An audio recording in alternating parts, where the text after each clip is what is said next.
नाम शायद आपको इनका याद ना हो, पर चेहरा जरूर याद होगा। अगर बेवफा तुझको पहचान जाते, खुदा की कसम हम मोहब्बत न करते। रफी साहब का गाया ये गीत साल 1969 में आई फिल्म रात के अंधेरे में से है और इन साहब पर पिक्चराइज्ड है। नाम है इनका देव कुमार। पुरानी फिल्मों का एक जाना माना चेहरा। फिल्मों में आने से पहले इन्होंने कई सरकारी नौकरियां की थी। ये सेना में थे, पुलिस में भी रहे, फिर कस्टम डिपार्टमेंट में भी काम किया और उसके बाद ये फिल्मी दुनिया में आए। वैसे इनका रियल नेम भी कुछ और ही था। इनका असली नाम था चमन लाल कोहली, पर चूंकि ये बचपन से ही देवानंद और दिलीप कुमार के फैन थे, तो जब फिल्मी दुनिया में आए तो देव दिलीप के नामों को मिलाकर इन्होंने अपना नाम कर दिया देव कुमार। तो नमस्कार, स्वागत है आपका आपके अपने चैनल बॉलीवुड गॉसिप में। तो आज बॉलीवुड गॉसिप में बात देव कुमार की। तबस्सुम जी को दिए एक इंटरव्यू में देव कुमार जी ने बताया था कि फिल्में उन्हें बचपन से ही पसंद थी, लेकिन घर पर फिल्म लाइन में जाने की बात देव कुमार चाहकर भी नहीं कर सके, क्योंकि घर वाले फिल्म लाइन को बेहद खराब समझते थे। देव कुमार जानते थे कि अगर उन्होंने घर वालों से फिल्मों में जाने की बात कही तो उनकी कुटाई हो जाएगी। देव कुमार जी को लिखने का भी शौक था और वो शौक भी उन्हें बचपन से ही था। वो कविताएं, शायरियां लिखा करते थे। अगर गलती से देव कुमार की लिखी कोई कविता, कोई शेर उनके पिता देख लेते तो वो बुरी तरह घबरा जाते थे। ऐसा कई दफा हुआ भी, जब पिता ने देव कुमार का लिखा कुछ पढ़ा और उनसे पूछा कि ये किसने लिखा है। उस स्थिति में देव कुमार की हालत बहुत खराब हो जाती थी। लगता था जैसे पिताजी कभी भी पिटाई कर सकते हैं। हालांकि पिता ने कभी भी लिखने को लेकर देव कुमार पर हाथ नहीं उठाया। देव कुमार जी कहते हैं कि अगर माता पिता का खौफ न होता तो वो शायद बहुत पहले ही फिल्म इंडस्ट्री में आ जाते।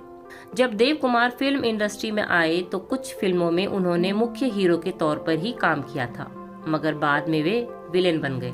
देव कुमार जी ने तबस्सुम गोविल जी को दिए एक इंटरव्यू में कहा था कि वो जानबूझकर विलेन नहीं बने थे। फिल्म इंडस्ट्री ने ही उन्हें विलेन के रोल देने शुरू कर दिए थे, इसलिए वो विलेन बनने को मजबूर हुए थे। 1 जनवरी 1930 को पेशावर में चमन लाल कोहली उर्फ देव कुमार जी का जन्म हुआ था। उनके पिता का नाम था श्री राम कोहली। वो एक किसान थे, साथ ही साथ पहलवानी भी किया करते थे। मजबूत कद-काठी देव कुमार को अपने पिता से ही विरासत में मिली थी। देव कुमार जी की माँ एक गृहिणी थी, उनका नाम था लालदेई। देव कुमार जी के 2 भाई व 2 बहनें भी थी। 12वीं क्लास तक देव कुमार जी ने उर्दू मीडियम से पढ़ाई की थी। यही वजह है कि उर्दू भाषा पर उनकी पकड़ बहुत अच्छी थी। उर्दू साहित्य की भी उन्हें गहरी समझ थी। देव कुमार जी ने दिल्ली से ग्रेजुएशन किया था। देव को नाटक लिखने की प्रेरणा उर्दू साहित्य पढ़कर ही मिली थी। अक्सर घर वालों से छिपकर वो उर्दू भाषा में नाटक लिखते थे और जैसा कि बताया जा चुका है कि उनके घर पर फिल्मों में काम करने के बारे में कोई सोच भी नहीं सकता था। इसलिए बचपन से ही एक्टर बनने का ख्वाब देखने वाले देव कुमार जी ने पहले वो किया जो उनके पिता चाहते थे। पिता की खुशी का ख्याल रखते हुए वो पहले सेना में नौकरी करने पहुंचे, फिर पुलिस सेवा में आए और फिर कस्टम अधिकारी बने। मगर इन सभी कामों में उनका दिल कभी नहीं लगा। इन नौकरियों के दौरान ही देव कुमार जी ने उन ड्रामों में भी अभिनय किया जो किसी वक्त पर उन्होंने खुद लिखे थे। जब कस्टम डिपार्टमेंट में नौकरी करने वो आए तो वो नुक्कड़ नाटक करने भी लगे थे। उन दिनों देव कुमार दिल्ली में तैनात थे। एक दिन एक नुक्कड़ नाटक के दौरान दिग्गज डायरेक्टर सत्येन बोस की नजर देव कुमार जी पर पड़ी। सत्येन बोस को देव कुमार बड़े सही लगे। वो देव कुमार को अपने साथ मुंबई ले आए। सत्येन बोस जी ने ही बाहैसियत हीरो देव कुमार जी को अपनी फिल्म में पहला ब्रेक दिया। उस फिल्म का नाम था मेरे लाल और वो फिल्म साल 1967 में रिलीज हुई थी। उस फिल्म में माला सिन्हा व इंद्राणी मुखर्जी देव कुमार के अपोजिट थी। देव कुमार के बारे में ये बात बहुत कम लोग जानते होंगे कि उन्होंने कुछ हॉलीवुड फिल्मों में भी काम किया था। दरअसल उनकी शारीरिक बनावट इतनी विशाल थी कि बॉलीवुड फिल्मों में काम करने के ऑफर भी उन्हें मिलने लगे। साल 1971 में देव कुमार हिंदी फिल्म इंडस्ट्री छोड़कर हॉलीवुड चले गए और वहां कुछ सालों तक उन्होंने काम किया, लेकिन उन्हें कभी बहुत खास रोल हॉलीवुड फिल्मों में ना मिल सके। इसलिए अगले ही साल यानी 1972 में देव कुमार भारत लौट आए। हॉलीवुड जाने के अपने फैसले को देव कुमार अपने फिल्मी करियर की सबसे बड़ी गलती मानते थे, क्योंकि उससे पहले वो हिंदी फिल्मों में बतौर हीरो काम कर रहे थे। काफी पैसा भी उन्होंने कमा लिया था, लेकिन जब वो हॉलीवुड से लौटे तो ना उनके पास पैसा था और ना ही काम। उनकी स्थिति बहुत खराब थी। वहाँ से लौटने के बाद उस बुरे वक्त में शम्मी कपूर साहब ने अपनी फिल्म मनोरंजन में देव कुमार को काम दिया। हालांकि शम्मी कपूर ने उन्हें विलेन का रोल दिया था। इस तरह 1974 में बनी फिल्म मनोरंजन से देव कुमार ने बतौर विलेन फिल्मों में काम करना शुरू किया। हालांकि विलेन बनने का उन्हें बहुत दुख हुआ था, मगर एक बड़ा फायदा भी हुआ था। विलेन के तौर पर देव कुमार को बहुत बड़ी बड़ी फिल्मों में काम करने का मौका मिला।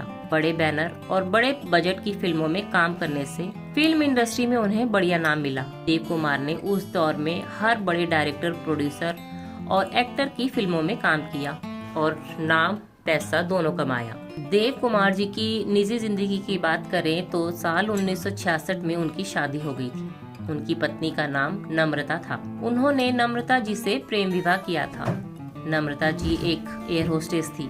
देव कुमार और नम्रता जी की 3 बेटियां हुई। बड़ी बेटी का नाम है मनीषा, जो कि मॉडलिंग कर चुकी है।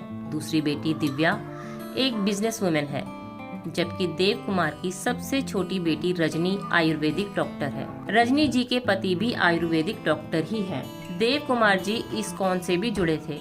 मुंबई के जुहू इलाके में मौजूद इस्कॉन मंदिर की स्थापना में देव कुमार जी ने बहुत सहयोग दिया था। क्योंकि देव कुमार जी बहुत अच्छा बोलते थे और विभिन्न विषयों पर उनका ज्ञान बहुत बढ़िया था, तो विभिन्न संस्थाएं व कॉलेज उन्हें अपने यहाँ स्पीच देने के लिए बुलाते थे। 17 सितंबर 1990 के दिन भी उन्हें केसी कॉलेज हॉल में एक स्पीच ही देनी थी। उन्होंने बहुत अच्छी स्पीच दी भी। देव कुमार को सुनने आए लोग उनकी स्पीच से इतना प्रभावित हुए कि हॉल तालियों की गड़गड़ाहट से गूंज उठा। स्पीच खत्म कर देव कुमार वापस अपनी सीट पर आकर बैठे ही थे कि उन्हें हार्ट अटैक आ गया और उनकी मौत हो गई।